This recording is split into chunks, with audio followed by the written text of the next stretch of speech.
Okay, good evening. I would like to call this meeting of the West Allis West Milwaukee School Board to order, please. And would you please rise for the Pledge of Allegiance? And Mr. Lee, would you please lead us? I pledge allegiance to the flag of the United States of America and to the republic for which it stands, one nation, under God, indivisible, with liberty and justice for all. Thank you. Suzette, would you please call the roll? Mr. Eustruck? Here. Mr. Keller? Here. Ms. Curran? Here. Ms. Emmons is excused. Mr. Lee?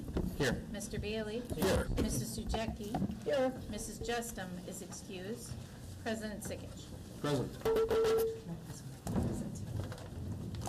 Proper notice of this meeting has been posted in accordance with the open meeting laws of the state of Wisconsin. We do have a couple of modifications to tonight's agenda, board members. First one would be 9.2, the employment summary. We'd like to move that up, and we're going to separate that out and take that separately above the minutes. We have a candidate here that would like to address the board. And under the action items, 10.2 is going to move up to 10.1, and 10.1 is moving down to 10.2. Anything else, Dr. Westman or board members? No, I have nothing. Thank you for that. Okay, you are welcome. Seeing none, we'll move on to public comments, and I do not have any at this time, and I don't see Brian back there, so I'm guessing we have none. We have none at this time. Thank you, Brian. On to the superintendent's report. Great. Thank you. So legislative update. I think the board's aware that the legislature is still working on finalizing the 17-18 biennium budget. I think there's still a lot of debate going on around what's happening with the transportation part of the budget is where they seem to be bogged down. And I think when they have a solution for that, I think we'll see some action moving pretty quickly. The governor is still committed to trying to get this done in July, but there have been years where it's taken longer. But it's helpful to school districts. The earlier, the better. There's also a bill circulating at the state capitol right now, which would allow gun education curriculum in Wisconsin high schools. This is from Representative Ken Skowronski of the Franklin area, the lead sponsor of the bill, which would allow schools to offer on-site gun education classes. Its purpose is to promote gun safety and to boost participation in trap shooting. According to the representative, the bill would not change a current law that prohibits live ammunition and its use on school property. This course would be an elective for any student who wished to take it. As of last week, there were 23 lawmakers that have signed on to the bill, which means it probably has a pretty good chance. And then we'll see if after that, if we're required to provide it or not, and then have the conversation through committee and with the board. Assembly Committee on Local Government, chaired by Representative Ed Brooks from the Reedsburg area, is holding a public hearing on Assembly Bill 307, requiring all school districts, including MPS, to utilize competitive bidding for school construction projects in excess of $75,000. So this changes the current requirement from 25 to 75. The hearing on this is Wednesday, July 12th at 11 o'clock in room 400 Northeast State Capitol. Our policy threshold on bidding requirements can be found in section 672R of the board policy manual. So we already have some policy on this, but current law says you have to bid, means sealed bids at any construction project over $25,000. And this creates a little bit more efficiency because so many projects go well beyond $75,000. We're spending a lot of time and money bidding out small construction projects. And there's nothing new at the federal level at this time. In terms of congratulatory resolutions, just a couple things. Following athletes received all Greater Metro Conference recognition for the summer baseball season at Central High School.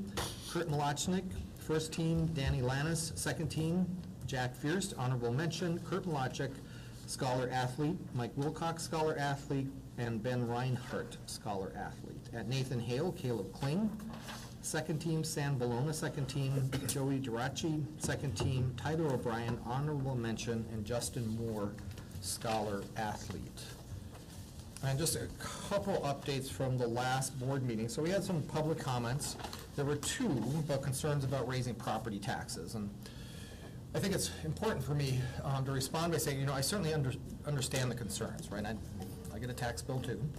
But there's always a balancing act, and it's a difficult balancing act when you're trying to kind of create and support really good and great schools and a great school system in a community, but also honor what taxpayers are saying is, it's getting to cost too much. But we have to think of schools as an investment, all right? It's an investment in kids, it's an investment in facilities, and if it's done well, it's an investment that draws families to a community, right? So I think it's a balancing act as we think about that, between property taxes and investing in quality schools. We're moving beyond kind of the financial crisis now, and it's time for us to really think about investing and creating new learning opportunities for kids. And I thought that was a different way to try to frame it, even though I think we have to be respectful of the concerns, but at the same time, our job is to really invest in the future. And I just wanted to frame it up that way as a response to those public comments from June 26th. And that concludes my report. Okay, we'll move to the board president report. If we take a look at your calendars, obviously tonight we have a regular Board of Education meeting. We have nothing after this meeting, no closed session and no workshop. This Friday, July 13th and Saturday the 14th is the WEAC Summer Leadership Institute in Green Bay. That starts Friday the 13th at 7 p.m. Monday, July 17th. At this point, there is no scheduled workshop, so there will be no meeting Monday, July 17th. Then we move to Monday, July 24th, 6 p.m. we have a regular Board of Education meeting. Monday, August 14th, regular Board of Education meeting. And then on Monday, August 21st, tentatively, we are trying to schedule a board workshop with WASB. That is not in stone yet, but that's what we're hoping for. And then on Monday, August 28th, 6 p.m., the regular Board of Education meeting. And again, to remind the people watching at home, our regular Board of Education meetings start at 6 o'clock. They are televised until we are through our agenda. And then we go into our workshops, which are not televised, but they are open meetings to the public.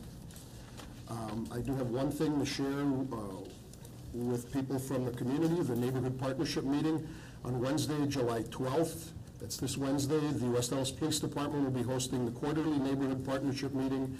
Neighborhood Partnership meetings have been extremely valuable in addressing neighborhood concerns while updating citizens on current law enforcement issues, crime trends, and challenges that impact our quality of life. Presenters will include Chief Patrick Mitchell and Deputy Chief Chris Botch, and that is at the Epicos Theater on 62nd and Greenfield. And lastly, I will leave a copy of this with Suzette. These are WASB resolutions that were passed in January, and we just got the booklet now. So they only sent me one copy. They are available if you want your own copy. There's information in there. Otherwise, as in the past, I leave it with Suzette in the office, and if you want to peruse it, because Brian, you and Noel were not on when we discussed some of those issues that we had a vote on, so that, just so you're aware of that. Thank you. That is all I have. Anyone else have anything that's of news to share? Pat? Sure. For West Allis Players is going to have their musical production this month, July 21st, 22nd. Not this weekend, but the following, and the 28th and the 29th, but this is we have 2 weeks before another board meeting, so I thought I would bring this up. It is at 7:30 p.m. at West Allis Central High School. They also have 2 matinees on Sunday, July 23rd, and on the 30th at 2 p.m. So please pay attention to the dates and come and join the West Allis Players in this production. It's really a fine one. It's their best of the summer, the one and only musical they do throughout the year.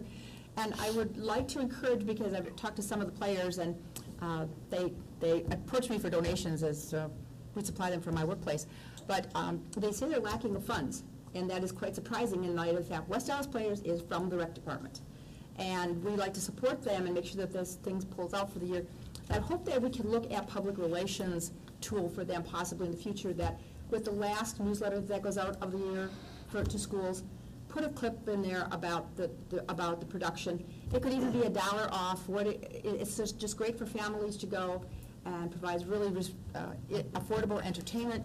But if we could do more with the school newsletter before the end of the year to get word out about it, because it's very hard in a community of this size when we don't have a local paper, except for once a week, to get the word out on this. So. Right. Okay. Yeah, we'll look at that opportunity. Thank you. Bill? Excited to announce that Junior Huskies baseball will be starting their first season, and tryouts will be August 5th and 6th. Hopefully there will be a district-wide email sent out to Husky bordered students. We're looking through 2nd grade through 8th grade to participate, so look for an email coming up this week. Okay, thank you. Anyone else? Seeing none, we'll move on to the consent agenda, and we will separate these out. The first one is 9.2, the employment summary and supplemental contracts. I will turn it over to you, Dr. Lexman. Yep, thank you. We just have this separated out because first on the list of appointments is Thomas Blair, who's right here, and you can walk over to the podium. Thomas was the unanimous choice from the selection process for the next principal at West Milwaukee Intermediate School. Some board members were on that panel, and it was a very quick conversation at the end of the longer interviews that we found the right person to be the next principal there, so I'm pleased to introduce Tom Blair. So tell us a little bit about yourself, share with the board a little bit of your background. Thank you. I'm super excited to be joining the West Allis, West Milwaukee schools, hopefully pending. I've heard that term thrown around, pending. So hopefully things work out well tonight. My background, I worked for just over 12 years with South Milwaukee in their middle school. So I learned how to be a teacher and learned about working with middle school students in South Milwaukee, which is a very similar community to the West Allis, West Milwaukee schools. I started my journey as an administrator at Wilmot Union High School down close to the Kenosha border, and I've been doing that for the last 4 years. And I have 2 children. One's a junior and one is just finishing 8th grade, and she's going to be a freshman this year. And over the last year or so, my wife made it a point to point out that every time I went and worked with my daughter and her classmates for whatever reason, whether I was helping out at school or volunteering, and she always said, you know, when you come back working with middle schoolers, you seem to have this renewed energy. And when we talked about the next phase of my career, she said, maybe you should get back to the middle school. So I'm looking very forward to this vote, and hopefully I can add to the success and the pride that West Allis, West Milwaukee schools shows, and I look forward to working with all of you to help make the schools better. Thank you. Perfect, thank you. Thank you. Questions? Anything? Questions? What do you like to do in your free time? Anything outdoors. Okay. Hunting, fishing, camping, biking, hiking. I am not an indoor guy. So I love to be outside with my family, with my wife, our kids. We just got back from the Sleeping Bear Dunes. We spent a week up in northern Michigan hiking the dunes and playing on the lake shore and the Cherry Festival. So anything outside. Great. Sue? What did you teach? I started in their at-risk program. I was an 8th grade teacher, and I took the 20 8th graders that the staff had deemed the most struggling students, and I worked self-contained, focusing on math and literacy, and I did that for 2 years. And then I took a position as for teaching social studies and world history at the 7th grade level, and I did everything from student council to the web program to lunchroom, technology, the school to community communications committee, summer school. I taught summer school a couple years with another member of the staff that's here tonight, and so I loved being at school. I loved working at a middle school. I did everything I could to be there and work with the kids and the staff as much as possible. Wonderful. Thank you. Anyone else? Thank you very much. Thanks for being here tonight. Okay, we're still on the employment summary. Any questions for Dr. Lexman? Sue? I wanted to pull out this anyway, so this is the time to ask questions.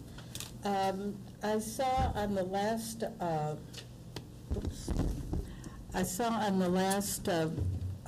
employment summary that we had lost 4 mathematics teachers at the secondary level.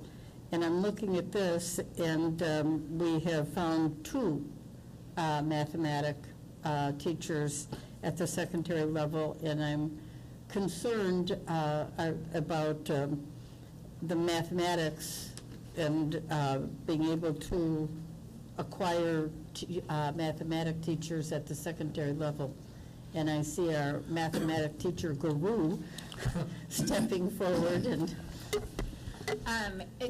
Securing math teachers at the high schools in particular is a challenge. It's a challenge across the state and the nation at the present moment. A couple of the positions that are open at Central, Mr. Taylor has been furiously interviewing for them.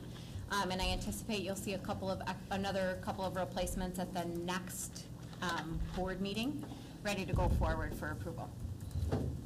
But it is, math teachers are a commodity at the present moment. So not just for us across the state, all the way across the nation. I have a question, if you don't mind. Mathematics, if you have a degree in mathematics, being an engineer or a mathematic background degree, is that enough to be able to be a teacher? Have you met the requirements? The DPI, have they changed their requirements For math teachers, no. Not like they did for CTE teachers, so that they have that alternative licensure so that you can use your work experience in order to get a license to teach CTE. That's how we have Chad, who was formerly a chef and didn't have any teacher training, who's teaching culinary arts at the high school. So they do not have a certification like that for math. DPI is investigating some alternatives right now to try to figure out if there are other opportunities like that. We can take someone on an emergency license, and we've had a couple of meetings with MTech to see if they can expand some of what they do to get a little bit more creative with who we can assist in getting a license in order to teach math. Yeah, because knowing how difficult this is, I was wondering if the DPI was going to, assist all the school districts in saying if you have an engineering degree or if you had some with high mathematics skills, that you would be able to get a temporary license, but not the case. You can still get a temporary license. Anybody, with an undergraduate degree with some background in math, you could get an emergency license to teach math as long as you were in a teacher certification program at the same time. So we may have a couple of those coming forward in the fall. As of right now, I don't think we only interviewed one person who would need an emergency, but you can get an emergency permit. You just can't go forward to get a license without a teacher prep program in math right now, like you can in CTE areas because of the high need. I would imagine DPI will go to more flexible licensure in quite a few areas because that's not the only area where we're currently seeing quite a shortage. Thank you, Deidre. Any other questions? Noah? Since we're asking questions, I noticed that there was a resignation at the secondary level for an art teacher, and there was someone who came and spoke to us very vehemently about some of that. Does that change things now maybe Yes, for it her? does. Okay. Yeah. And again, it's outside of the policy that the board had passed on the reduction of force. So these were exceptions made to that policy under the guise of the superintendent, only based on Lincoln closing. Right. From this point forward, she would be the last of the individuals coming out of Lincoln who was still in need of a placement that kind of met their needs, and now that would be finished, and we'd follow the reduction of force policy going forward. Okay. Does that mean we're now searching for an elementary math Correct. art teacher again? Yep. Any others? I'd entertain a motion to approve. Motion to approve. Second. Thank you. Further discussion? Seeing none, all in favor say aye. Aye. Opposed, nay. That passes. We will move. Congratulations. Oh, yes, I'm sorry. I did congratulate you before the vote. We'll move to approval of the board minutes from June 26th. Move to approve? Second. Any discussion or additions? Seeing none, all in favor say aye. Aye. Opposed, nay. That passes. We'll move on to our action item. We have 5 of them. We have moved 10.2 to 10.1, and that is the Energy Savings Company contract. Mr. Cromie, if we can call on you. I was the secret person that taught summer school with.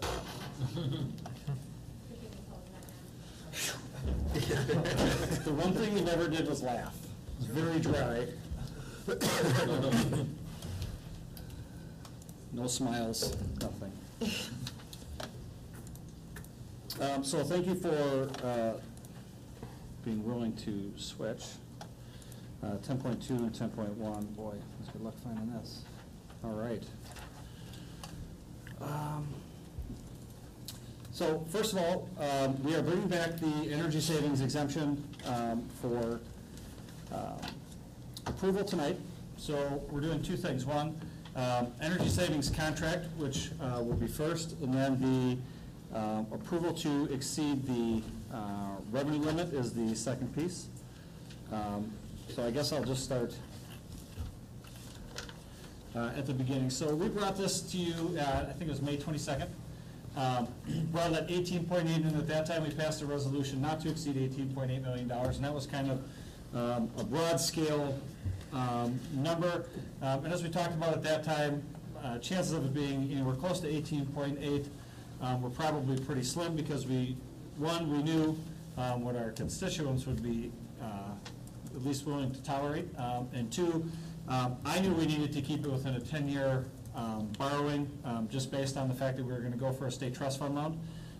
And state trust fund loans of these types have a maximum of 10 years. And the reason I say that is our financial advisor made it crystal clear once Moody's decided not to move our rating that we were not going to do any better on the open market than we were going to do in a state trust fund loan. And aside to that, next year we plan to look at some refinancing for a couple of our CIPs.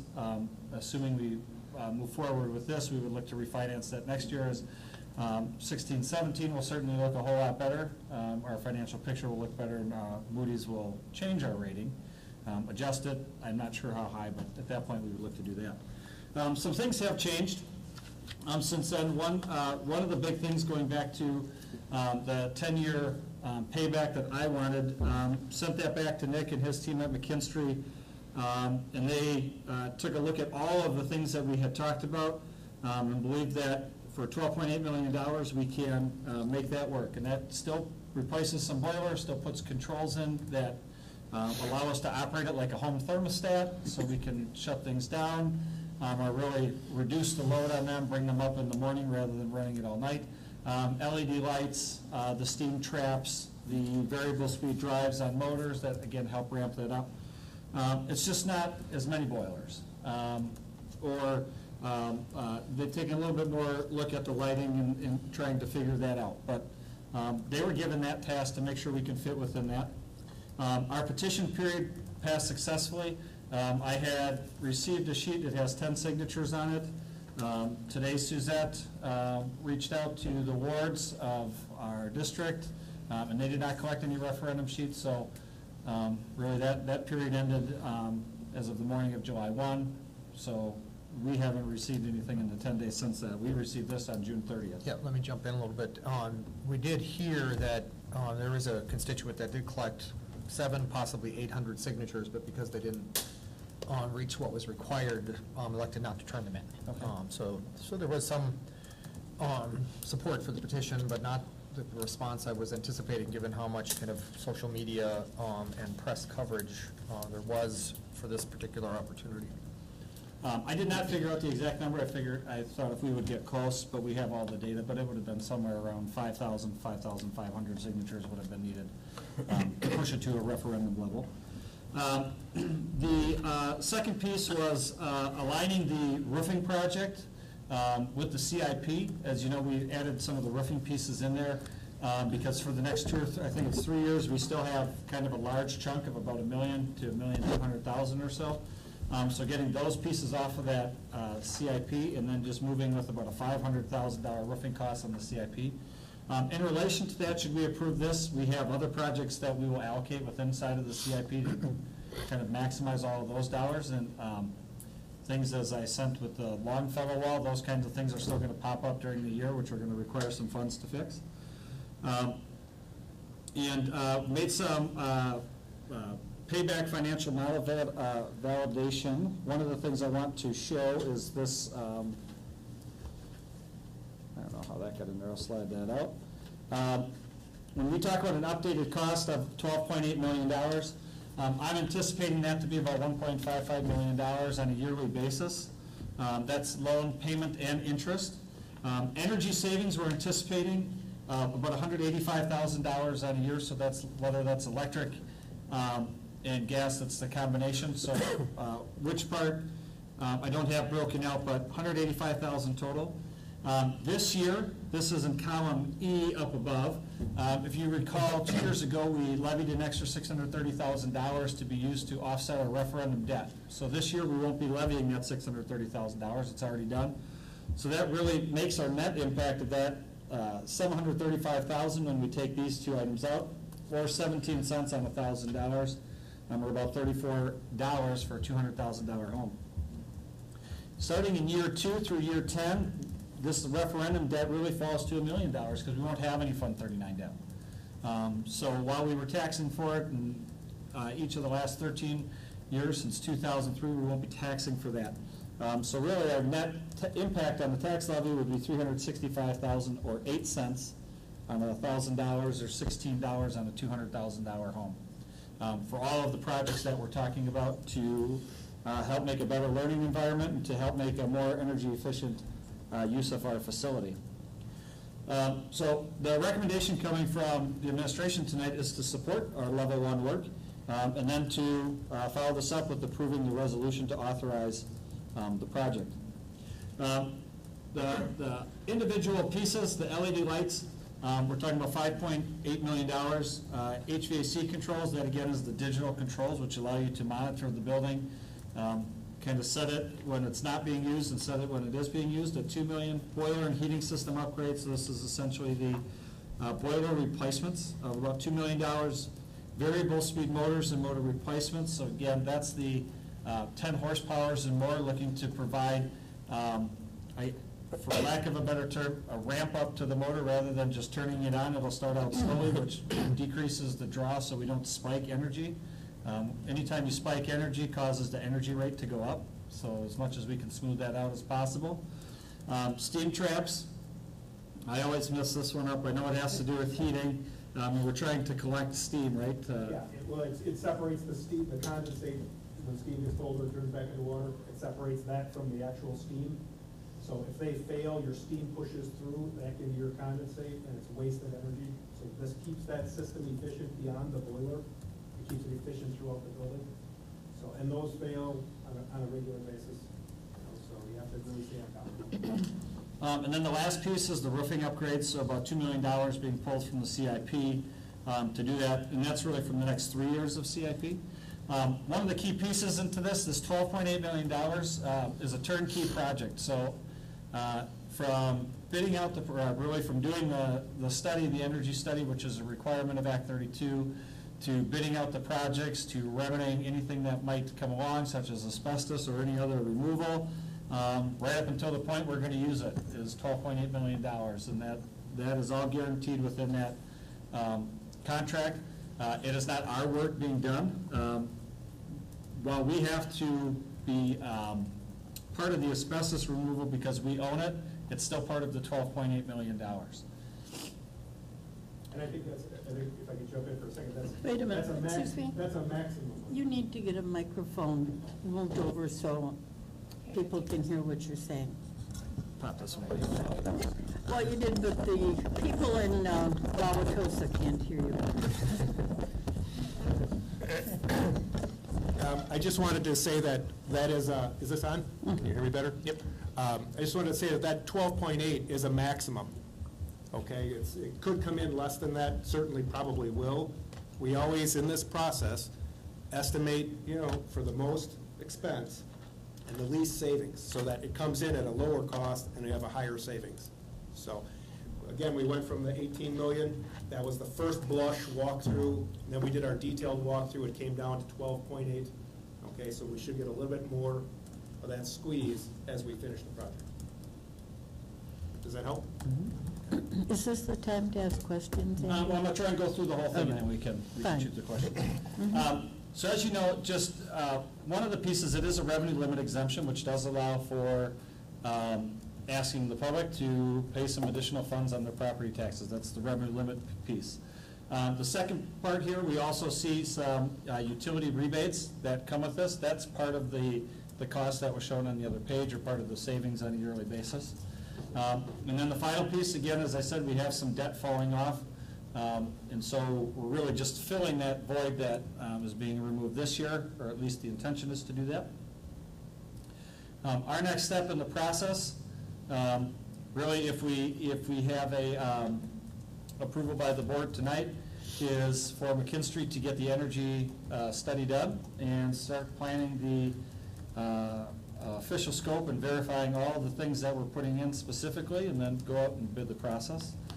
During that time, I'll be working with the State Trust Fund loan to secure the funding that would go along with this.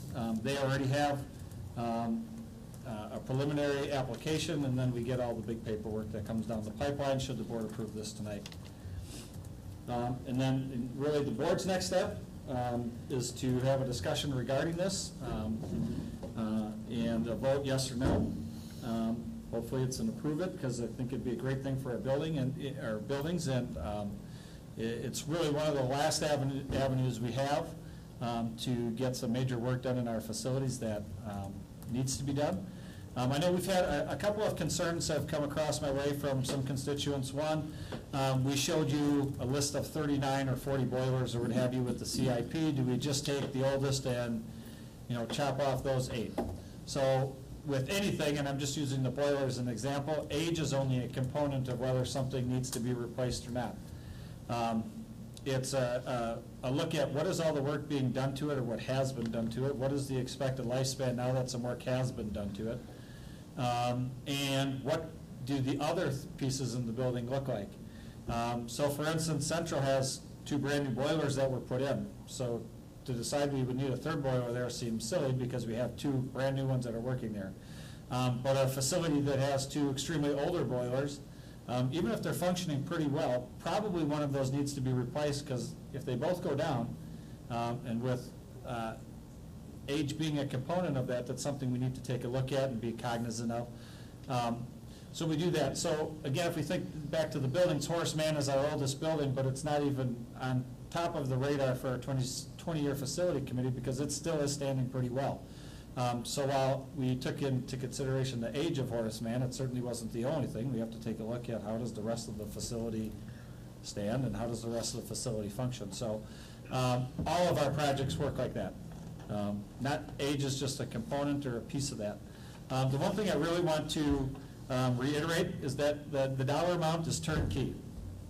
It is from the time we approve it, or should you approve it, that is the maximum cost that it's going to be, is $12.8 million that we would go get the financing for with the State Trust Fund loan. The other piece is, while we're paying it back over 10 years, all of our projects are tentatively scheduled to be done within the next 18 months kind of maximum. So we get the benefit now, even though we're paying for it for 10 years. But the anticipation is you do the projects now to start reaping the benefit of the utility savings. So I know we have some questions. Go ahead, Sue. Am I going to be first? Okay.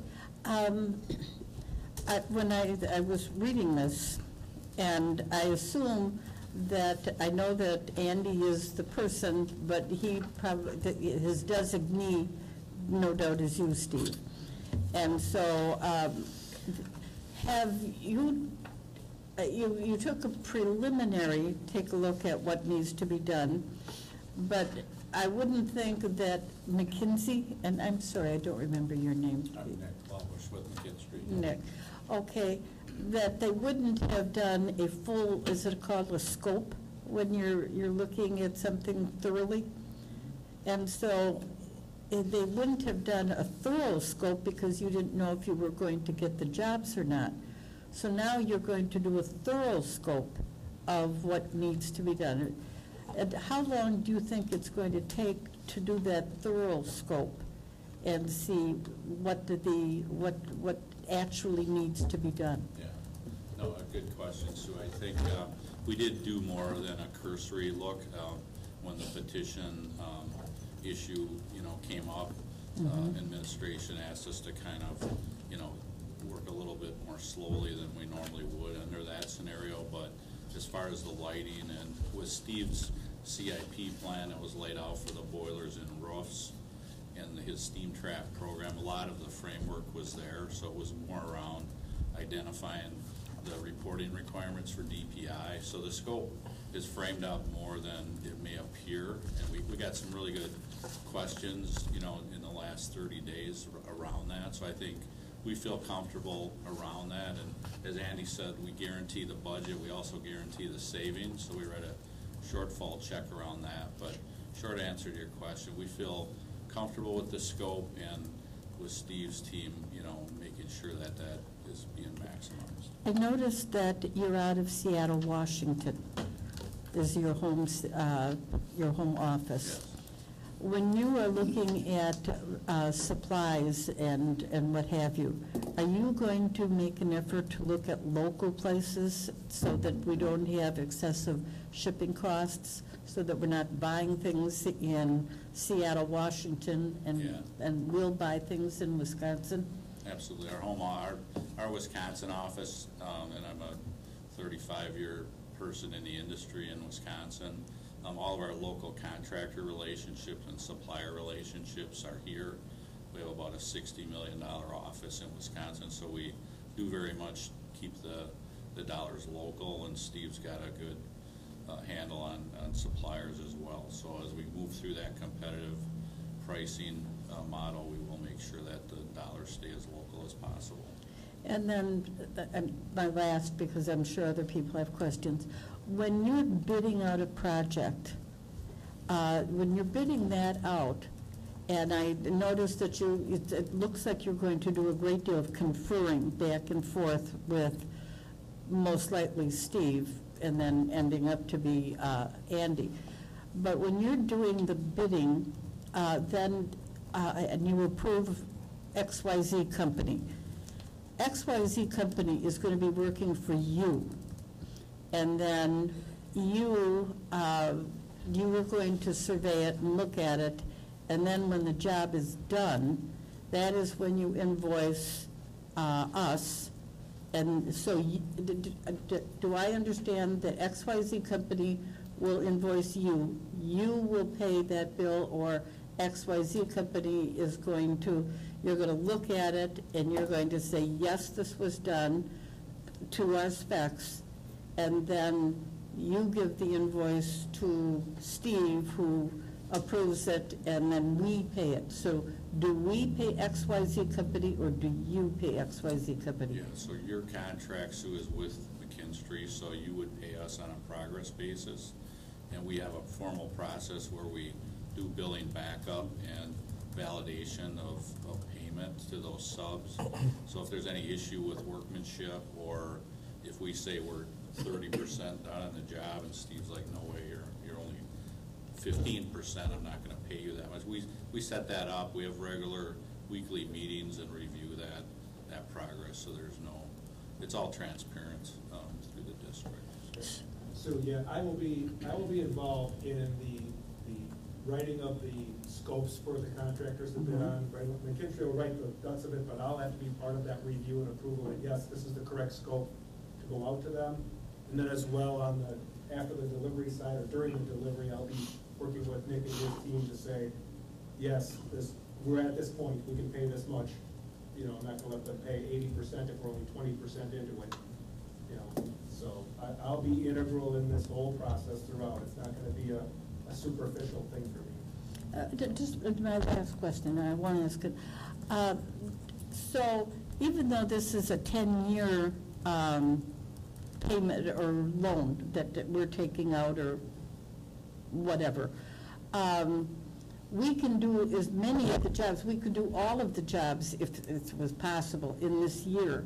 It's just that we're going to be paying it back in 10 years. Yep, our goal is to get it done as fast as we can, should the board approve it tonight, because we see the savings faster, so it's more beneficial for us to do that. I did want to add one thing that I forgot to add.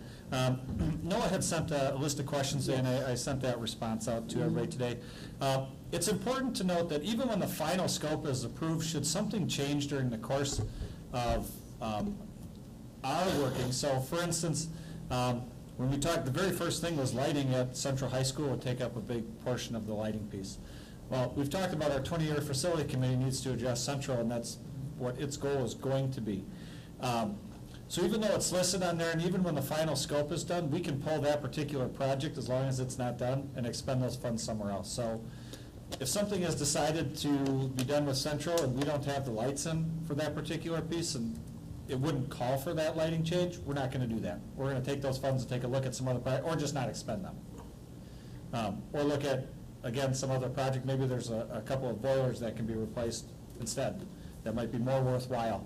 Or maybe an additional section of roof that might be more worth our while to get that taken care of. And we run all that through Steve, who then runs that through Nick, and he will do that verification for us. But it's not like it's hammered in stone the moment that final scope is decided. It's adjustable as long as it's not done.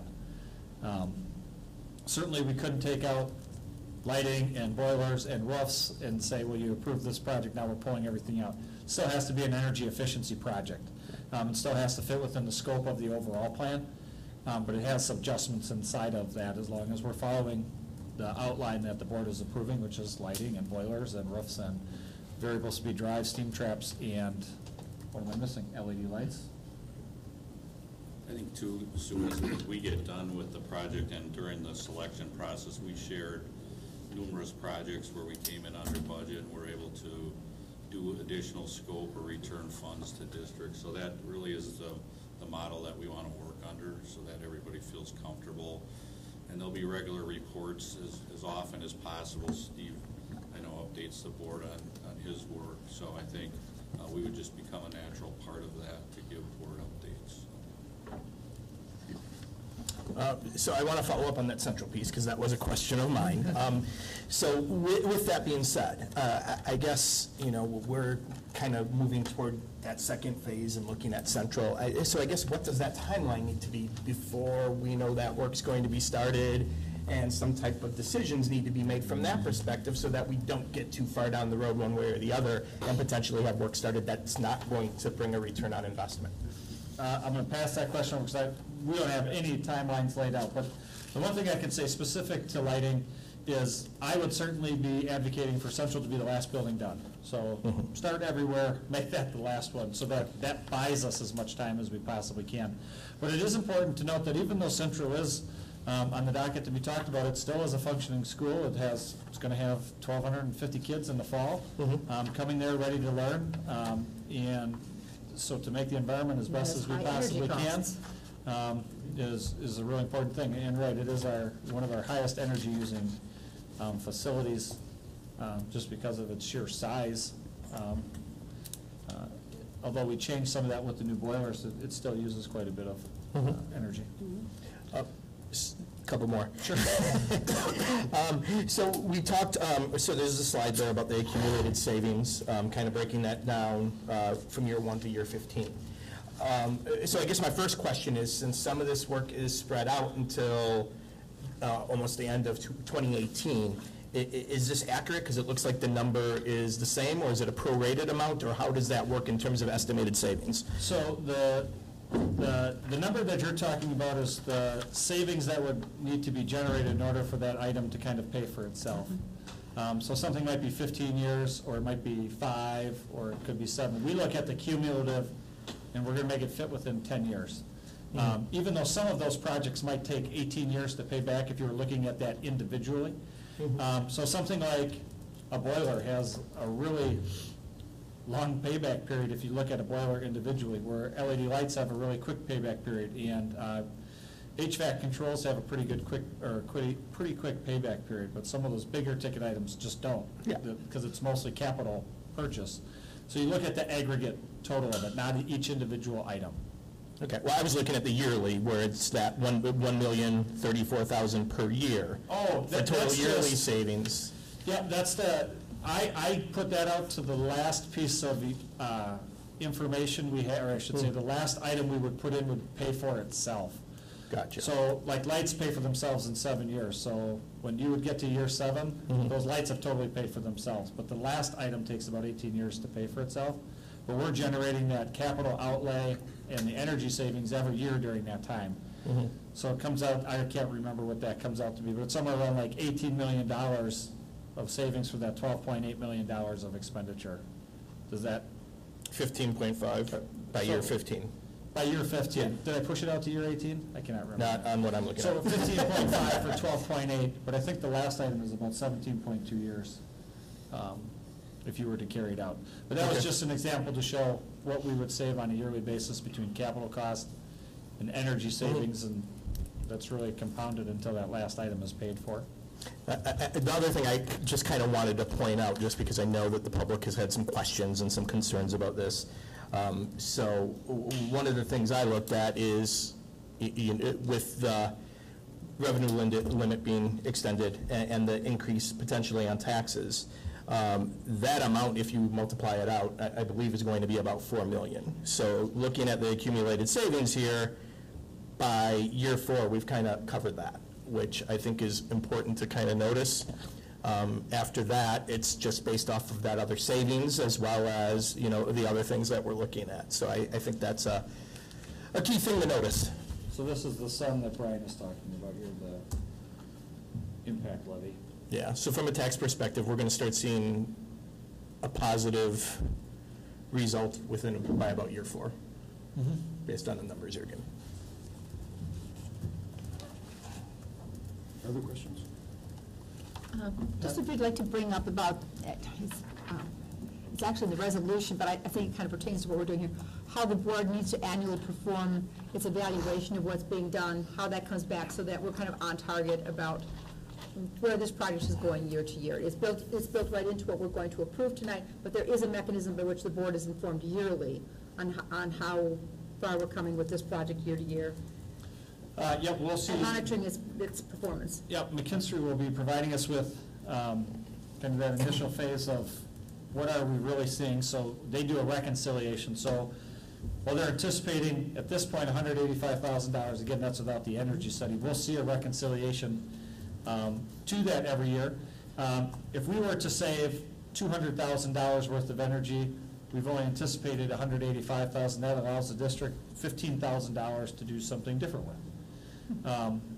And so, really, the better we are stewards of the items that are being put in. So, just thinking of the HVAC controls, the better Steve gets his team to monitor that when it either ramps up or when we shut it down for the evening, the more efficient we are with that, the more savings we're going to have as a district just in general.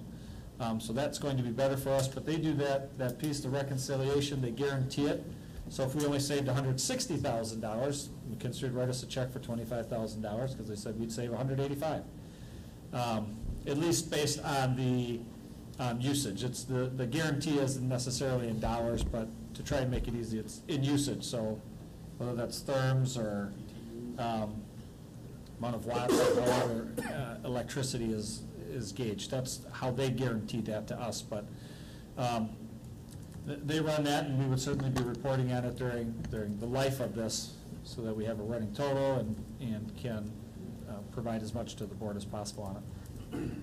So going back to Brian's comment about before with Central, I think it really demonstrates that it's important for us to do our homework with Central, because for the high expense that there is on energy issues going on there, if it's also a really big ticket item to save a lot of money on with the lighting as a for instance, or if it's going to be heating, we need to know those dynamics to get the best bang for the buck out of it. And hopefully you take that into consideration as it's done. I mean, I do recognize that there are issues with Central, but I think, Steve, you're getting closer and closer to doing the analysis of that building this summer to get us a feel on what the facility structure is especially. And then from there, if that lighting is important, and one of the biggies is the field house, the lighting in there. You've talked about the pool before and so on. That lighting is really, really important to building to save the cost of the electrical. Yeah, and I know I always, as a facilities person, talk about structure and things crumbling or breaking and the cost of all of that, but the students at Central should receive the same quality lighting that every other student in the district is going to get. Yes, lighting pays for itself in a relatively quick fashion, and I think if we were to try to start to build a new building today, it would be 4 years before it's probably that's correct.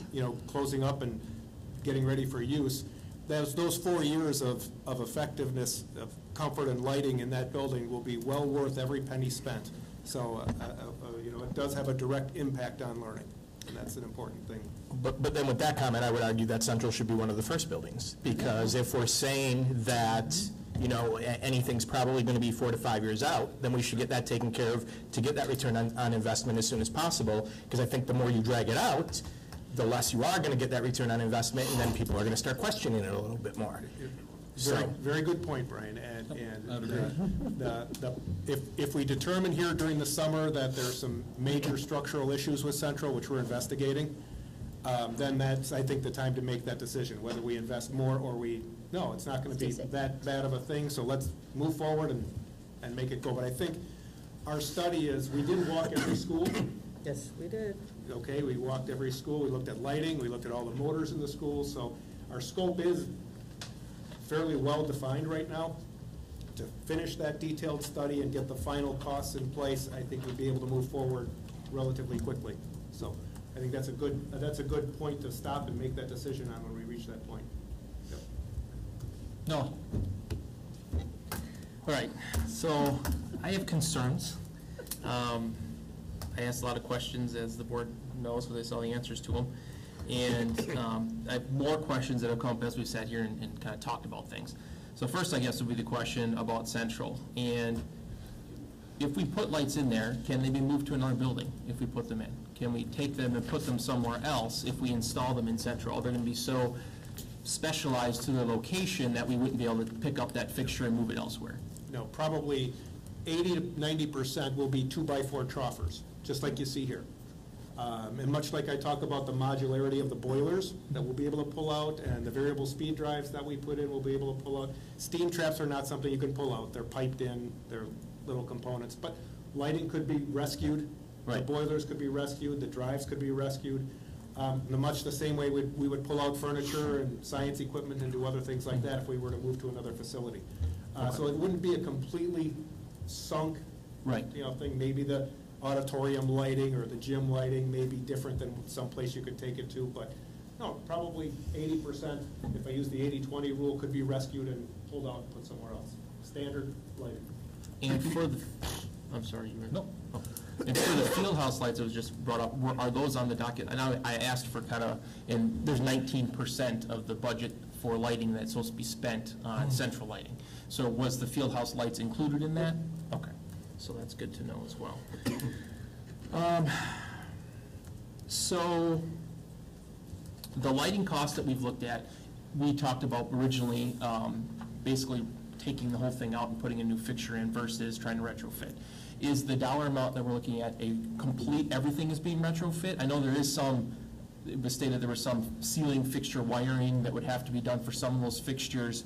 So we're looking at, is it 100% retrofit? Is it 80% retrofit? Where are we at? It's 100. 100%. We did look at different options, and we felt the fixture replacement was your better option.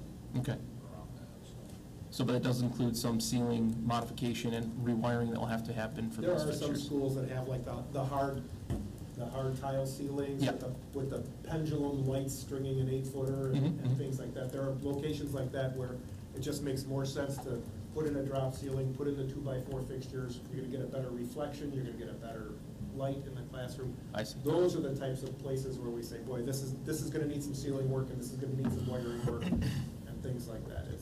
It's more the exception than the rule. Okay. So, All right. Percentage-wise, how many of the lights do you think that would have that requirement? boy,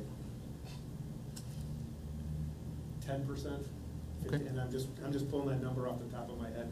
Okay. I mean, It's one question I didn't think of ahead of time. I like to give you guys some things ahead of time I didn't think We of. will have the detailed engineering study done, and we will know Right. exactly where that's going to be Right, done. right. So- And I do like to know, Yep. for those who are looking at home, we do have a detailed list of what is going where, what buildings are getting boilers, what buildings are going to have roofing done. So that isn't a question mark or a black box. So it is something that we do have detailed information on, which is important for the public to know, because a lot of times they think, well, you just want $2 million for roofing, and you'll decide later where it's going to go. Although it might change depending on need. If there's a roof that all of a sudden has a huge leak in it that needs to be fixed, that will be shifted, which is understandable, I think. But yeah, it isn't just a black box of cost. It is something that has been looked at specifically by building, so we know where things are going to go, and we can follow the project based off of that.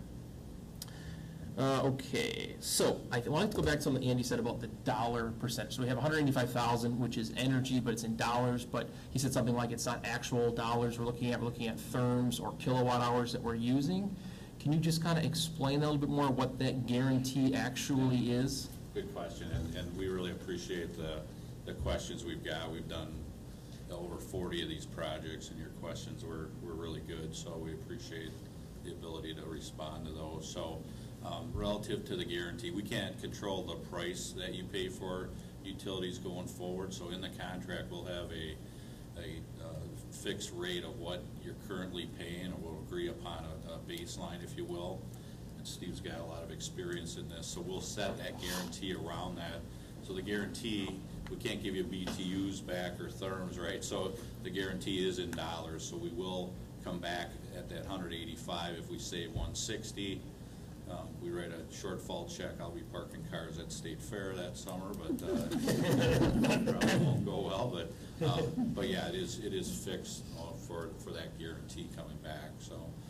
Okay, so it's based off a baseline that is set, agreed upon between the district and you and that's a yearly average. Obviously, during the winter months versus the summer months, things like gas has a different price versus, you know. Yeah, and Steve does a good job of mitigating your risk. And actually, if rates go up, your dollar savings go up. So it's a little counter, but it just gives everybody a good baseline. Okay. And our rule on the guarantee is if you can't count it, you know, if Andy can't count it, we can't count it. So that's the way we come back and report. And that report goes, the upload, your question around DPI, that report goes right up to DPI relative to as you year on year go through the project.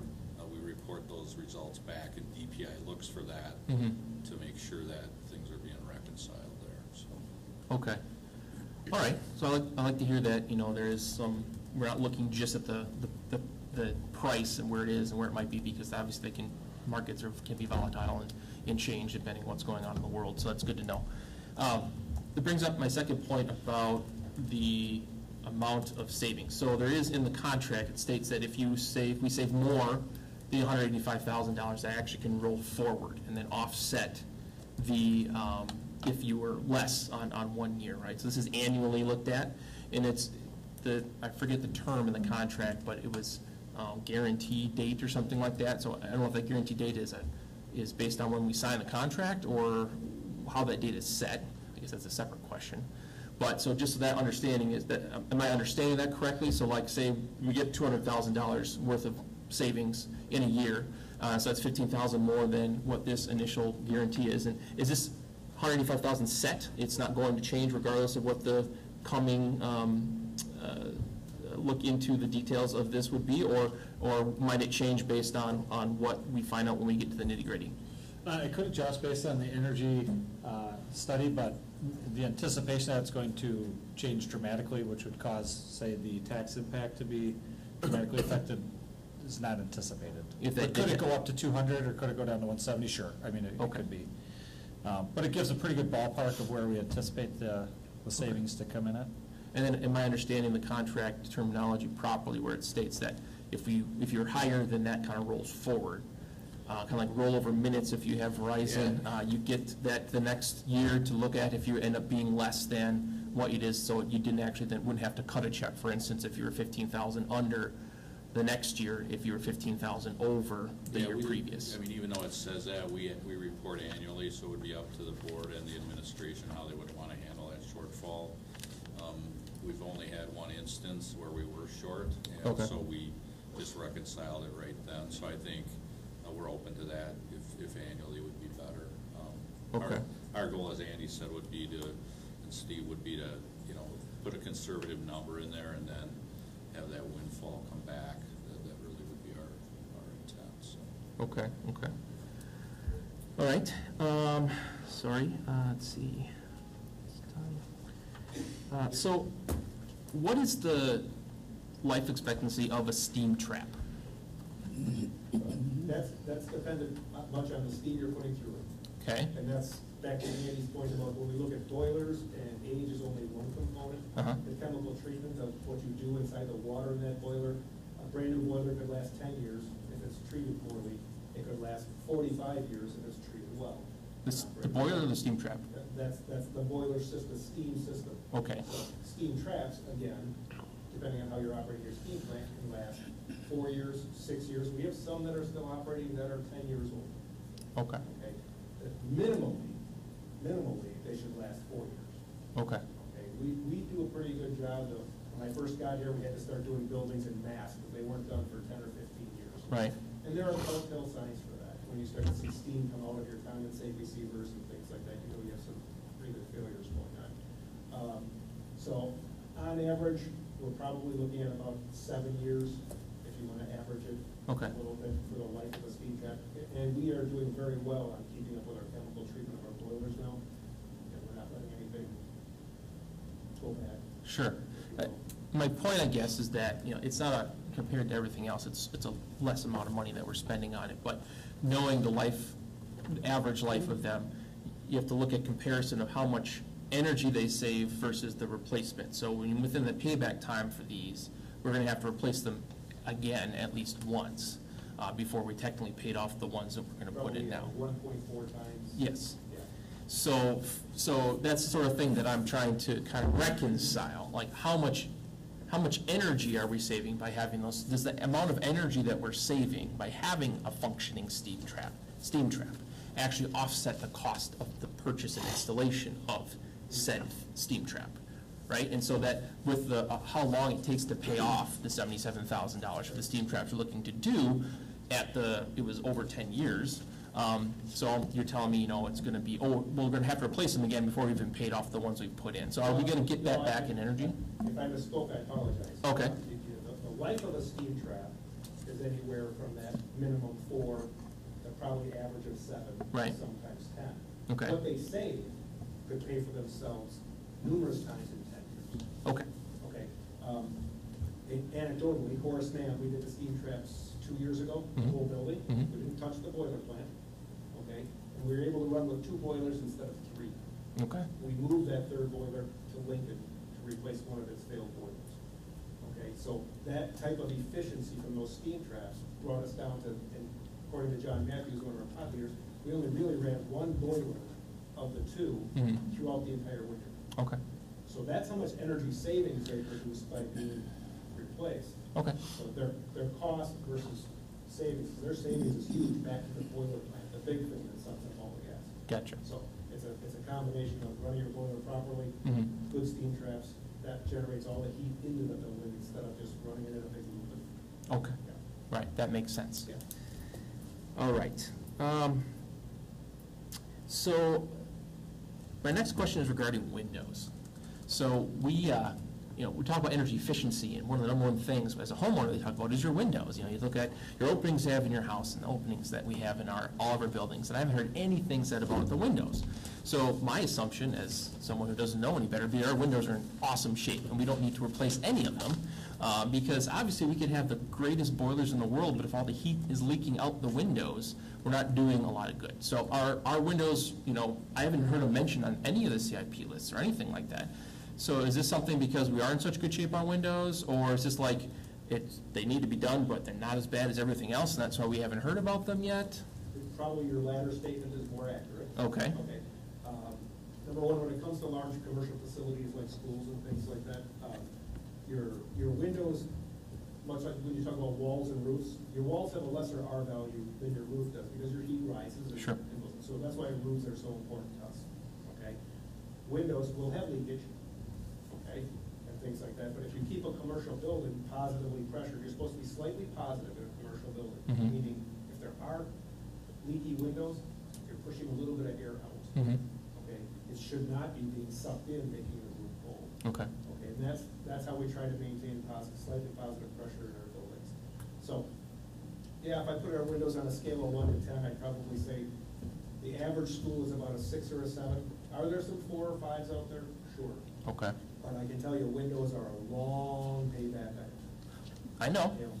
Yeah. But to look at everything as a whole, a whole building and how one Yep. item is going to be able to help that building, and I'm not disputing that it will, but, maximizing what we can And if we're gonna have to look at, windows in 2 years for X, Y, Z building, which are, I know very expensive as well, especially for a commercial. Well, and your point is well taken. If we can get our systems running efficiently, Mhm. so we're producing efficient steam and efficient heat in our buildings and things like that, phase 2 of this type of project could be then going after those structurals. Okay. We've done a pretty good job, as a lot of board members know, with our exterior doors so far. We're doing a lot of exterior doors and Mhm. sealing those up and things like that. Phase 2 of this type of a project could be going after those buildings that need windows fabric. Okay. May I just interrupt you for a second? Sure, Sue. Only because Pat will remember, when we had our first maintenance big company that came in and was going to save us all this money, Windows was the big thing, and it seemed to me we replaced an awful lot of Using a lot of the windows. buildings.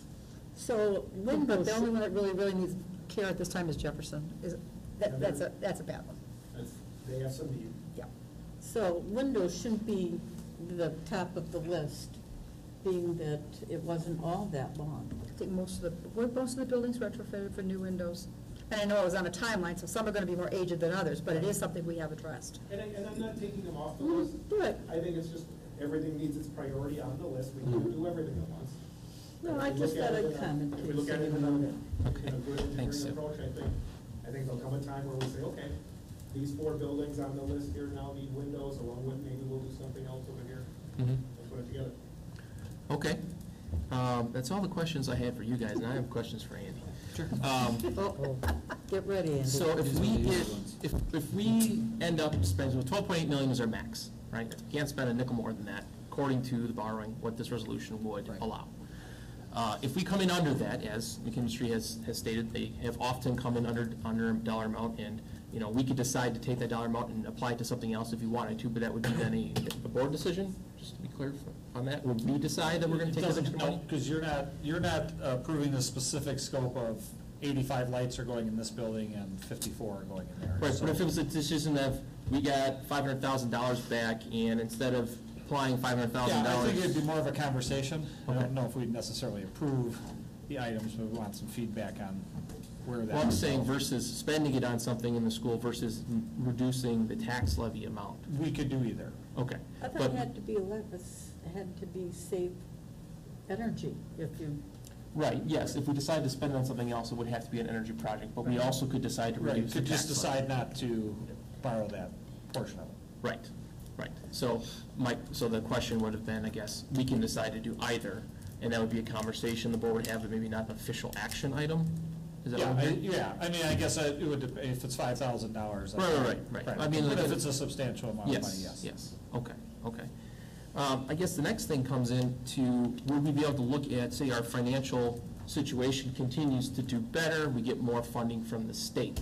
Would we be able to decide to use some of our own other funds that are coming in to reduce that tax? So that every year, We can do that at any time. Okay.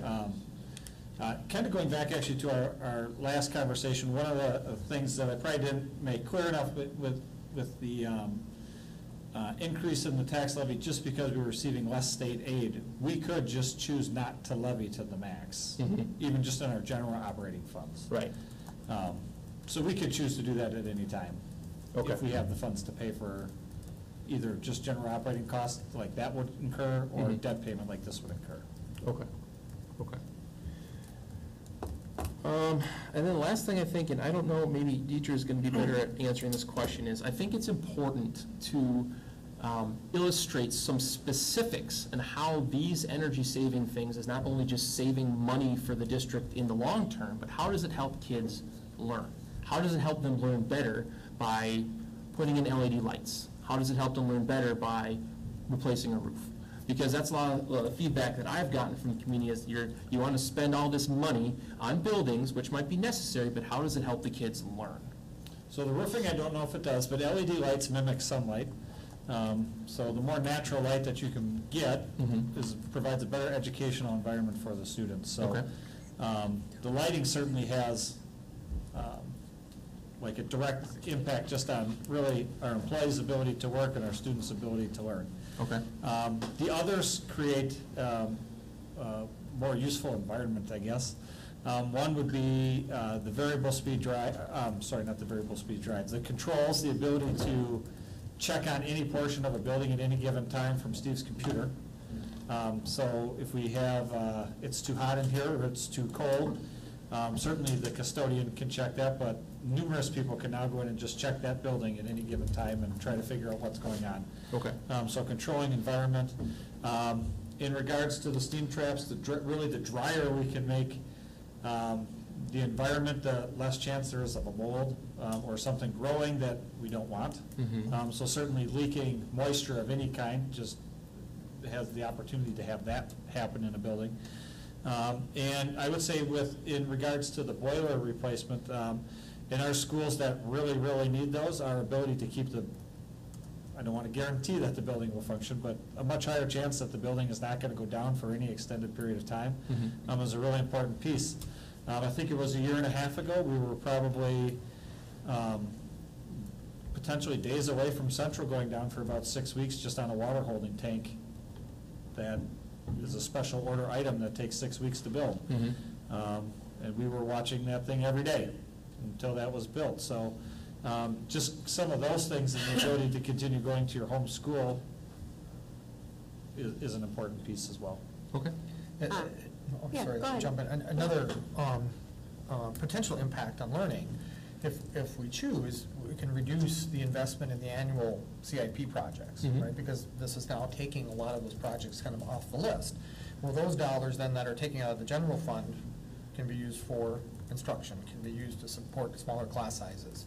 I think that's where we really get the benefit of this kind of an investment, of how it moves dollars back to the classroom.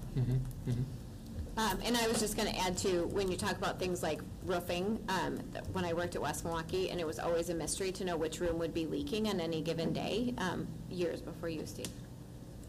But, right, it was a constant disruption to the learning, right? So as soon as something just that's supposed to be there isn't working right, even with some of the damage that we couldn't have predicted at Longfellow, that's scary to kids, little kids. So the better shape we have our buildings and the less they have to worry about things like that, the more impact that you can have on focusing your time around learning.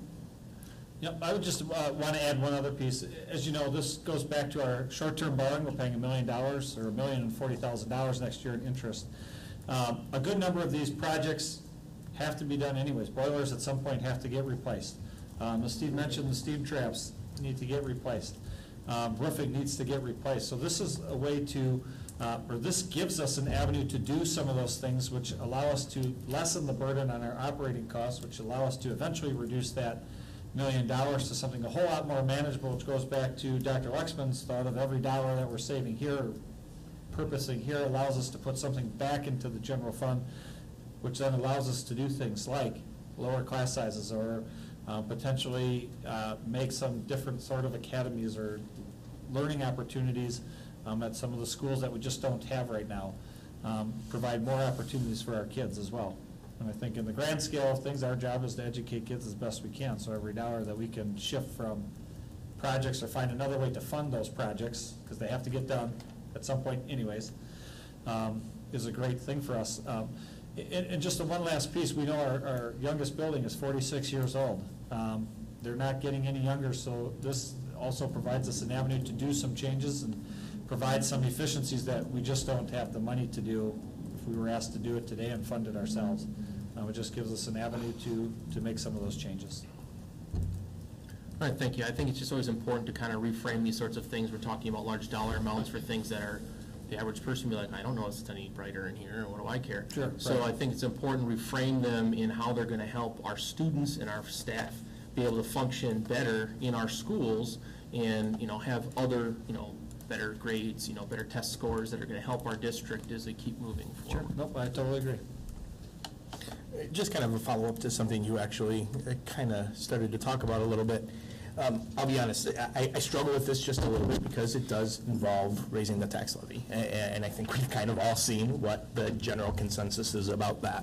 But I think at the same time, as you started to allude to, some of these things could just go, could need to be replaced. And with the way our budget is right now, we wouldn't necessarily have the funds to take care of that. And I think I've had this conversation in relation to this before. It's kind of like a car. If you take care of it in advance, it's going to be less intrusive and usually more cost-effective than if you wait until there's an emergency, and then you're struggling to take care of the issue as fast as possible with as little inconvenience to everybody and usually at a higher cost. So I think those are important things to think about while we're making this determination. Anyone else? Seeing none, then I guess we're ready to act on it. So we're taking 10.2 first? Is that correct? Correct. Yes, you're voting on the contract first, and then the resolution to exceed the revenue limit. So I move to approve 10.2 Energy Savings Company contract. Well, Second. that's actually 10.1 because we did switch it. Okay, well, so it's the energy savings contract. That's what you want to approve first, Yeah. correct? Yes. Yes. Move to approve. Oh, so we're approving 10.1. 10.2 was moved to 10.1. The Energy Savings Okay, Company yes, contract. yes. Deal with the And language, not the I have it in number. front of me, and I second. Okay. I know what I'm doing. Any further discussions or last-minute comments or questions? Seeing none, all in favor of the proposal or of the contract, say aye. Aye. Opposed? Nay. That passes. Then we'll move to, depending on how you score it, 10.2 or 10.1. I just The resolution. Let's see how the official score goes, right? Move to approve the resolution authorizing the district to exceed the revenue limit on non-recurring basis for a total of $12.8 million. Second? second. Thank you. Further discussion or comments? Seeing none, all in favor say aye. Aye. Opposed? Nay. Opposed. That passes.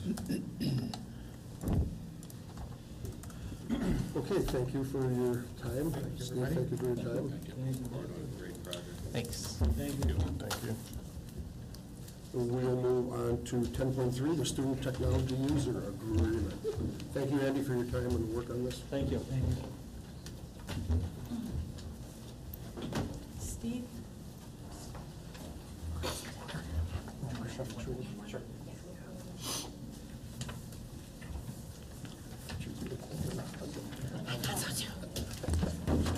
You can take one and pass it down, please. Sure. I know, that would be I'll do that later.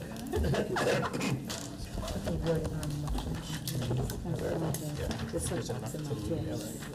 For Heather. It's ridiculous. So wait, maybe not. Only one for one of them. It's a good idea. Oh, yeah, that's right. Ask you. Okay. Ready? Okay. So this is the updated district technology usage agreement for 2017-18. This will go home with the forms and fees packet to each student. It has been updated to reflect, the cost of devices and our replacement cost, as well as a couple of modifications were made today that upon Marty and myself and Andy's return from vacation, we looked at a few things and then got a couple of questions from some board members asking us to make sure that it was very clear that the student devices would not be taken home, and that the replacement cost was reflective of us not incurring any cost at all when it came to replacing a device that should get broken or misused in the course of the school day. So there had been a few amendments made to it since it was sent out on board book, and Suzette sent those out today. Anything else you guys want to say about that? Nope, so you'll see on the first page, the last bullet point under iPad Chromebook guidelines, it says district-owned devices will be checked out to students and checked back in during the school day. No district-owned device will be taken home. So that's putting it in a little bit more clearly, and then you can see on the back, the highlighted piece we took out. There was one adjustment on the iPad case replacement as we got some newer costs from Apple. So in the original, that was listed at $40 for a case replacement, which would be due to like vandalism, which is now $50. So, and like Deidre said, all of those costs are at no cost to the district. That includes the labor and parts. Would you repeat what got changed on the front?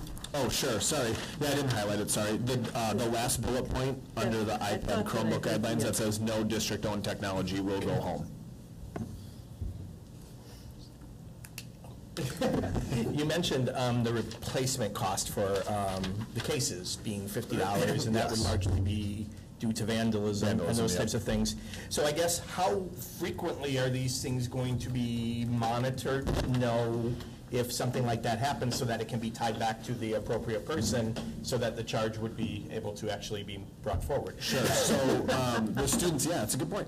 So the students who, have iPads, that one is going to singly be checked out to them. So they'll be able to monitor, the classroom teacher and the tech integrator will be able to monitor for, vandalism or if it's broken. Obviously, if it's a student who's drawing on it with a magic marker or something like that, it still protects the investment, which is the important part, versus if a kid, literally just rips the thing in half, that's going to have to be immediately assessed. Something with magic marker, there's stickers all over the place, that's something that we could probably run out till the end of the year, and then that student would get fined at the end of the year. Okay. Yeah. Is that whole page for you? No, it's my notes. So how are we gonna deal with our free reduced population when it comes to these sorts of charges? So, $50 for someone who's on a free reduced program might be a lot, and if we're talking several $100s for a replacement of an iPad, I can see that. I know we're not allowing them to be taken home, and that should remove a lot of our risk. But, some of these things may still come about. So is there, in all reality, I see the district eating some costs, at least a little bit, in regards to some of this stuff, because people simply will not be able to afford it. The fees historically, as we've assessed them for loss or damage, just kind of stay on someone's record until such time as the family can pay them off. Okay. So you are allowed to assess fees for breakage and damage, regardless of how the student is coming to school or if they qualify for free and reduced lunch.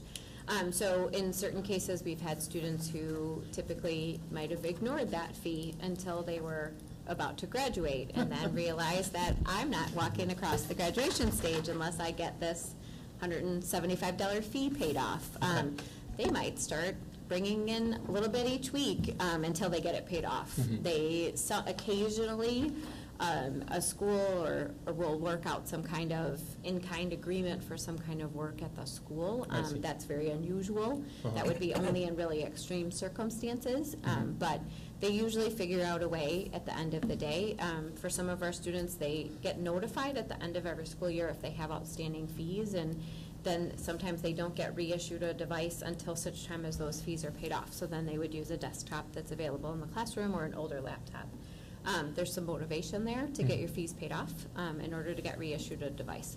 Otherwise, the fees sit, just like they do for textbooks or other things, until about a few months before graduation, and then furiously the students tend to pay them off very quickly. Okay, all right. And, the part about that too is, many of us have been able to maintain devices, like I've had my computer for multiple years with normal wear and tear and never had a breakage. It's when you get into that severe misuse, and I think, again, with protecting our investment with a really high-quality case, significant reduction in breakage. That brings me to my next point. Yeah. We don't have cases for the Chromebooks. Yes. So those devices are not going to have that same protection as the iPads do. Now, are their screens more durable? Are the devices more durable in general? They're not much cheaper than the iPads themselves.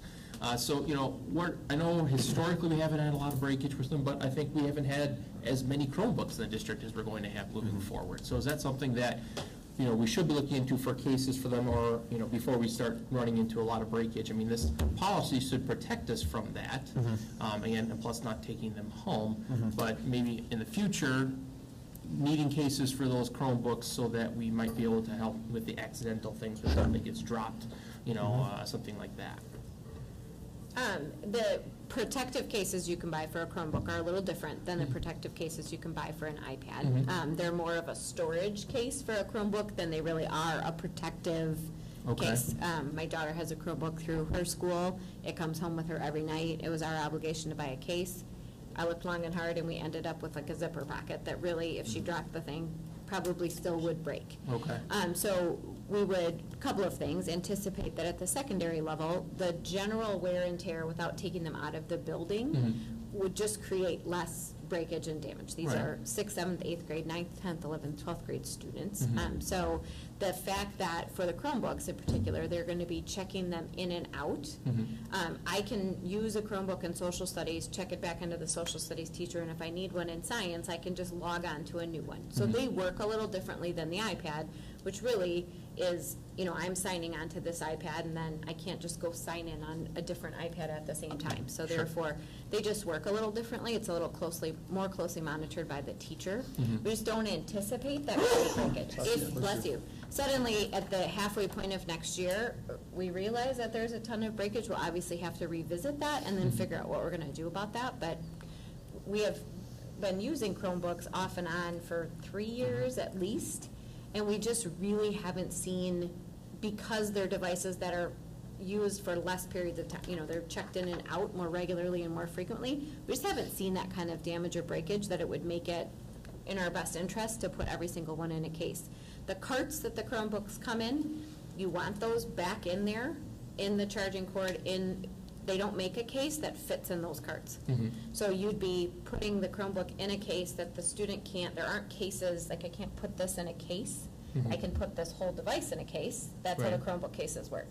So if the student is using it, there isn't a case that I've seen, or when I investigated, looked for, that I could use the Chromebook in a case. Okay. You're holding it in a case, you're taking it out of the case, and then you're returning it to the cart. Okay.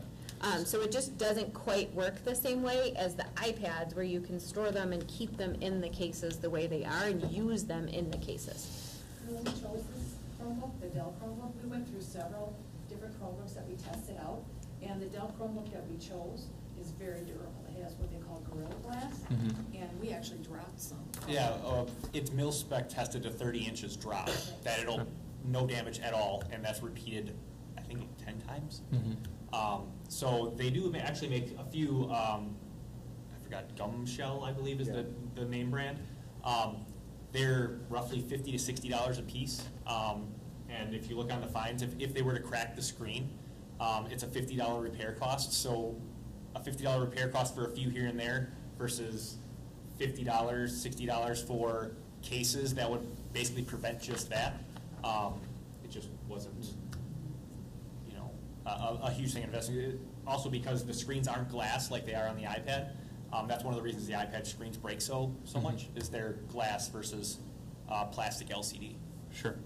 So I think it's just important that we have a plan in place. Some thought has gone into the possibility so that if we do come across an issue partway through next year, that we have something to go into. We're not trying to figure out kind of on the fly. That's all I'm trying to initiate. In one of the, in the tech plan, under one of the goals for financial sustainability is talking about creating a system to track what kind of breakage we have. So when we cross a certain threshold, or we're seeing a high number, then, take some action on that.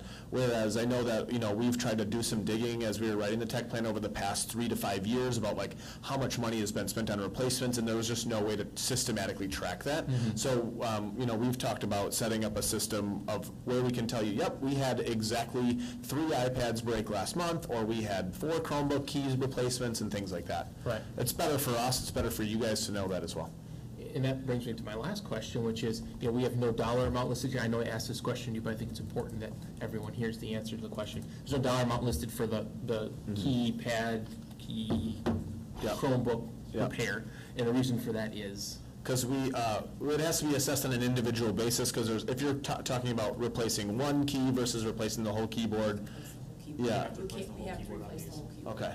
The keyboard on the new Chromebooks that we have is actually waterproof, spill-proof. Okay. So if you were to take some water and dump it on there, there's a gasket below the keys. So if they remove one key, that actually leaves a hole underneath. So that whole keyboard would have to be replaced. So it's always a whole keyboard replacement, so maybe that could then be updated in this policy, since it's always going to be the same amount? The problem is we don't have a replacement cost for those, because those parts have to be ordered separately. Dell doesn't sell parts directly to us. They tend to ask you to purchase the warranty, the accidental coverage, which again for these was, I think, $60 a unit for 1 year. Okay. That just, again, wasn't a huge, return on investment for, what we could actually pay to repair them. Right, so there must be some cost for repairing them, right? Yeah, we can still get the keyboards, it's just, right now, since these Chromebooks are newer, they Uh-huh. don't have a parts cost for those yet. Okay. Well, I would encourage that when we do find out that cost, we should probably update this, since that is going to be a set cost then regardless. If you rip one key off or rip a whole row, you're still going to have to pay the same dollar amount to get that repaired. So maybe, I would presume before the school year, we would know what that cost would be. I would hope. And then we can maybe update and amend that policy at that time. I think it's important to have all the costs up front, so that when people are signing on the dotted line, they know exactly what they're signing up for, and they can return to that policy if they need to, if their son or daughter comes to them and says, hey, I accidentally ripped off a key on my Chromebook today, expect a bill. Accidental, I like that word. Accidental, yes, of course, never on purpose. That's all I have, thank you very much for your time. You really did have a whole bunch of questions. I sit next to him. I just have a real simple question. Most of your, and it's to Fromm in her department, most of your employees are very sophisticated and able to handle a great many technological whatevers. The repairing of the iPad is a pretty, kind of a simple process. Would you be hiring maybe a lesser sophisticated person that would come in and repair iPads, or are you going to have your high-tech people repairing the iPads? Well, it's not as simple as you think, Sue, to repair. You have to actually be careful when you're taking off the glass and repairing, so it is kind of a delicate process of repairing iPads. It's not something where you could just get somebody in there. In the past, we had like summer help that we would give people in to help, and they would actually make it worse than better, trying to repair it. So it would make sense to keep the people that we have in place, which is Brandon, who does most of our repairing, to continue to do those repairs. I thought that the librarians were doing a lot of it. Not repairs. Not repairs, no. No, they'll do things like, the tech integrators, they'll update some of the software, they'll reboot them, they'll wipe the iPads and reload the material on them if they should need to. So that's part of the technological function day to day. The actual physical device having a breakage, that all goes to Brandon. Yeah. Oh. I saw a lot of them in the library one day, and I thought they were Very time-consuming to repair. Yes. It Yeah. are very time. Yeah. And I've watched him do one, and that is not something just anybody could take on. Oh, No, okay. it is not. Nope. I'll have you talk to David. He's tried fixing one. You women should know how long it takes to get the glass replaced. Yeah. You have no idea.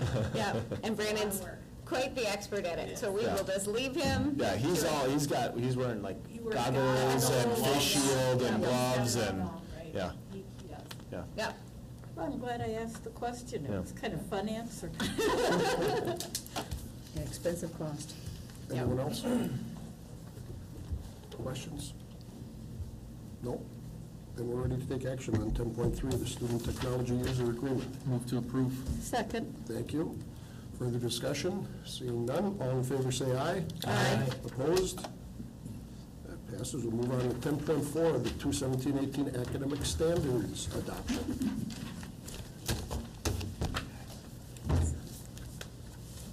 So this one is an annual requirement that we do each at our first July board meeting by DPI rule. So these are the academic standards advised under the guidance from the Department of Public Instruction. Some of them are the national standards. They are the exact same ones we adopted last year with the addition of... Computer science. Computer science was just signed into effect by Tony Evers about 3 weeks ago. So we added those to the bottom of the list.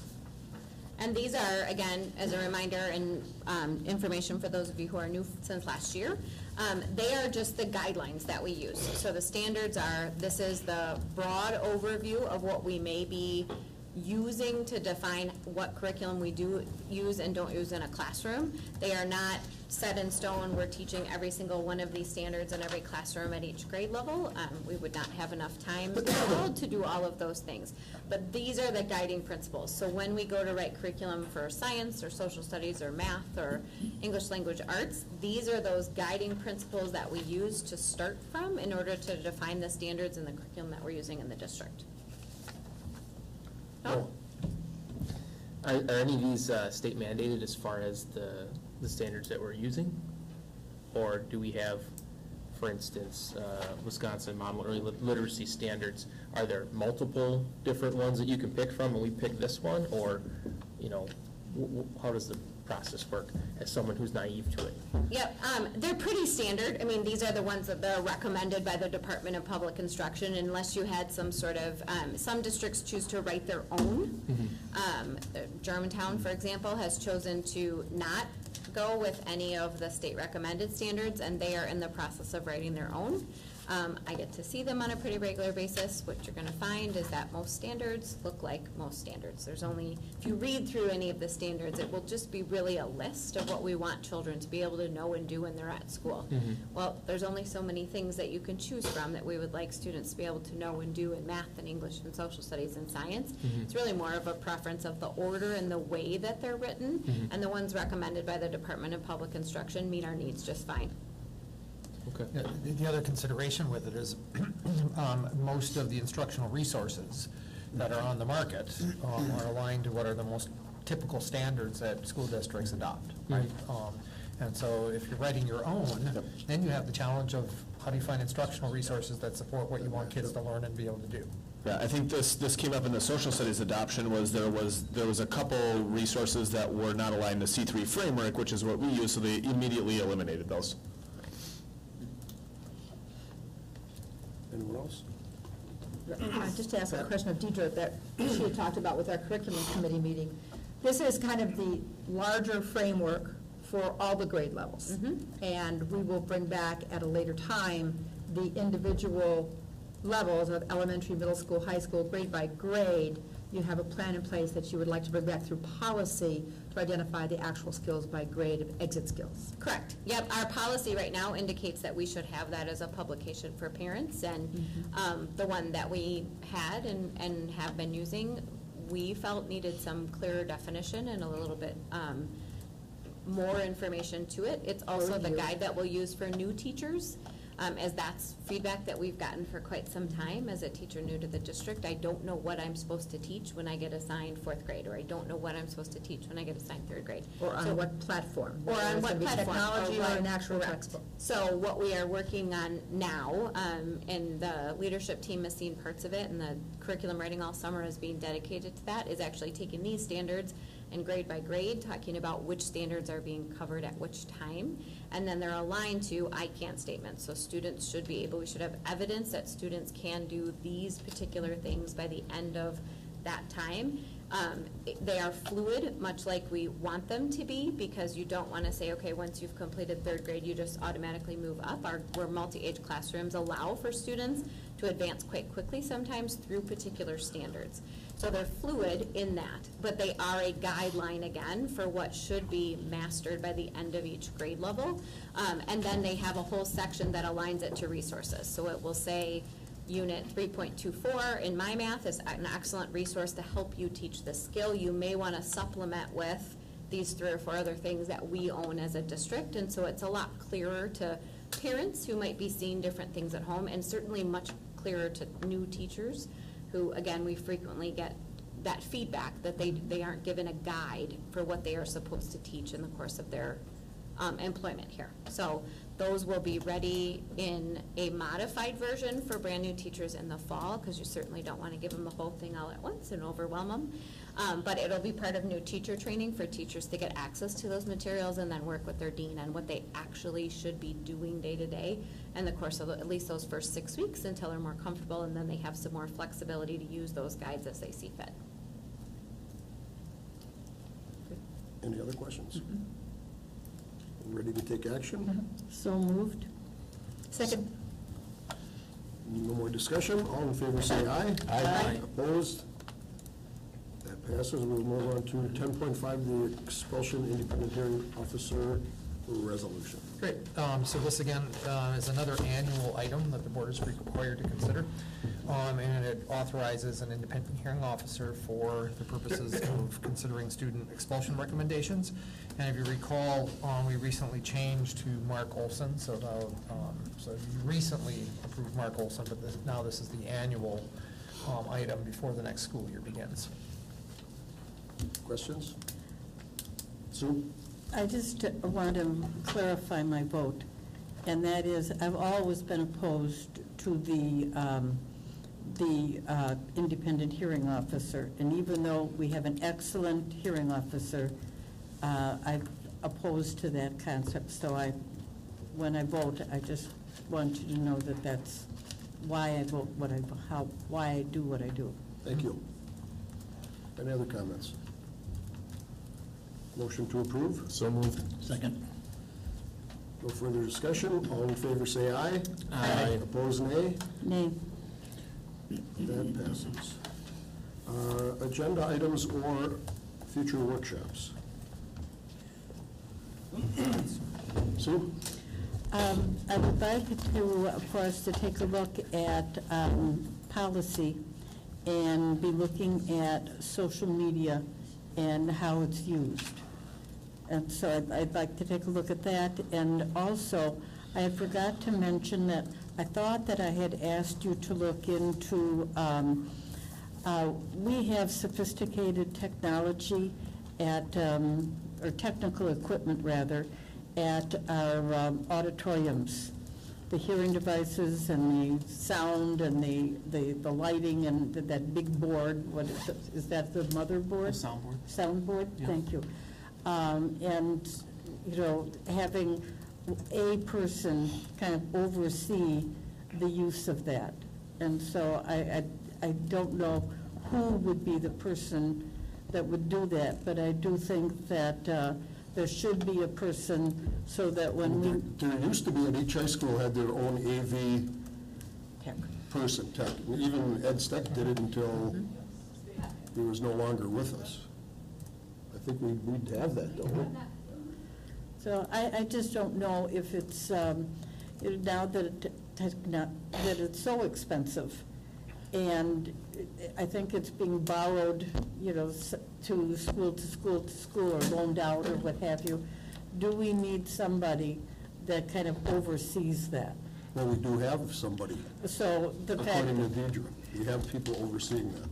well, So I guess if we have somebody overseeing it, what are you looking for? Well, okay, using an example, if it's an English teacher that is doing the drama, and so then he or she is overseeing the equipment, that teacher might not know a great deal about the equipment, but she's in charge of it, he or she. And so I was just looking to see if we have somebody who really understands the sophistication of the I would equipment. defer to, but I would find it hard to believe that we'd put somebody in charge of something that they don't know anything about. That would really surprise me. So those are supplemental contracts in each of the buildings, and really the only people who take those on are the people who have some kind of knowledge and experience in utilizing that equipment. Some of it gets outsourced to companies that specialize in some of that equipment. We've had certainly some assistance over time with maintaining and setting things up and figuring that equipment out, but it's pretty well managed in the buildings.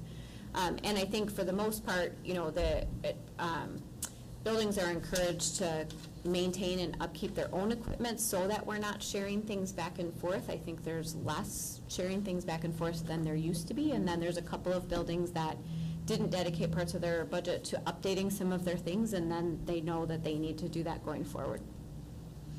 If you're comfortable with it, okay, I just, I had heard the drums of rumors, had heard something different, and if you're telling me that that's well taken care of, then it's well taken care of. I think it's a greater issue when it comes to the ability for buildings that permit out in areas where sound and audiovisual equipment is needed, and how that equipment is used and functioning for those that buy the permits and use the buildings, such as churches and our high schools? And do they bring their own sound systems in, or do they use ours? How is the equipment used? Are there instructions for the equipment, or is it hands-off? And it's kind of having the conversation around usage. And do we have the right mechanisms in place and the right people to oversee or monitor it, or create the instructions for it so that the equipment is utilized properly? This is a bigger conversation than I think we want to get for a workshop, but it might be something under communications, and starting with Brian Visser and how his department works and what his expectations are for audio-visual equipment to be utilized in each building. Just as simple as Marty walking into Longfellow and wanting to speak to the audience that night. He's the guest speaker. Is there a microphone there? Is there a working microphone there? In the high schools, it is West Allis players coming in to use the sound system in July, but the play is going to run with the regular Central High School group in the fall. But that equipment should be shared by both, because it's the district equipment, it's not the building equipment. And so hopefully we've got a plan in place that shares that equipment, because we've made that purchase and that equipment is up to speed, so that each group that uses it, whether it's the school building or the permitted group, has got a functioning equipment level. So that's what Sue was getting at. My son has been involved in that because in 3 of the buildings he's been in this year, and he is an electrical engineer by trade. He's been helping some of the schools to make sure that that equipment is up in place, as he's worked with some of these groups that he's been a part of for the years. So Marty and Brian are working on it. They may have some things to share that might help in a workshop setting if they think it's necessary, but Marty may also have it under control at this point. I mean, also sounds like maybe something can be weaved into a job description for the supplemental contract. That's a very good possibility. That's a good idea. That's what happens when I start talking about things that I don't know anything about. But I do have one last comment, if you will indulge me. And that is that my great-grandson, and I'm pretty proud of that, took advantage of Action Days summer camp.